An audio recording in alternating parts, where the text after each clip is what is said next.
அரசியல்வாதியும் நடிகருமான விஜயகாந்த் இன்று காலமான நிலையில் தமிழ்நாட்டில் உள்ள திரையரங்குகளில் இன்று காலை காட்சி ரத்து செய்யப்படுவதாக அறிவிப்பு வெளியாகியுள்ளது.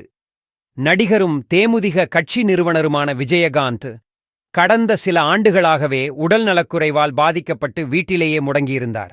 அண்மையில் கூட இவருக்கு சளி, இருமல் தொல்லை இருந்ததால் மருத்துவமனையில் அனுமதிக்கப்பட்டு தீவிர சிகிச்சை அளிக்கப்பட்ட பின்னரே குணமடைந்து வீடு திரும்பினார். இதனிடையே நேற்று விஜயகாந்துக்கு மீண்டும் உடல் நலக்குறைவு ஏற்பட்டது. அவர் மியாட் மருத்துவமனையில் அனுமதிக்கப்பட்ட போது அவர் வழக்கமான மருத்துவ பரிசோதனைக்காக வந்திருப்பதாக மருத்துவமனை அறிக்கை வெளியிட்டது.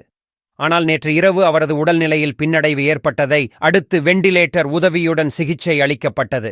ஆனால் சிகிச்சை பலனளிக்காததால் இன்று அதிகாலை விஜயகாந்த் மரணமடைந்தார். அவரது மரணச் செய்தி அறிந்ததும் ரசிகர்களும் அவரது தொண்டர்களும் கண்ணீர் விட்டு கதறி அழுதனர்.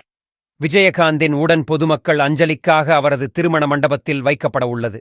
இந்த நிலையில் விஜயகாந்த் மறைவையொட்டி தமிழ்நாட்டில் உள்ள அனைத்து திரையரங்குகளிலும் இன்று காலை காட்சி ரத்து செய்யப்படுவதாக திரையரங்க உரிமையாளர்கள் சங்கம் அறிவித்துள்ளது.